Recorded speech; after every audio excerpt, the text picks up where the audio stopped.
الحمد لله على نعمة القلب اللي ما بيعرفش يكره ولا يحقد على حد. الحمد لله على نعمة القلب الراضي بنصيبه من غير ما يحسد غيره. الحمد لله على نعمة القلب اللين اللي بيسامح وينسى ويصفى. الحمد لله على نعمة القلب الواضح اللي بوش واحد مش متلون بألف لون. القلب اللي بالصفات دي بيريح صعبه، بيريح صاحبه، بيخليه يعيش حياته حياة هادية، وبيكون شخص مستقر نفسيا.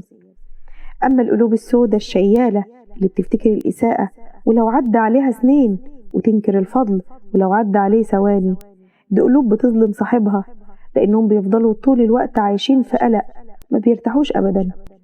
الغل والكره اللي مالي قلوبهم بيبقى زي النار بتحرقهم قبل ما تحرق اللي حواليهم. قلوبهم سودة عتمة، وتحسها بتنعكس على ملامحهم. بتلاقيهم أشخاص بلاستيك مفهومش روح، كلهم جمود، كأنهم إنسان آلي. ما بيعرفوش يضحكوا من قلبهم، ولا عمر الابتسامة نورت وشهم، ولا حتى بتليق عليهم.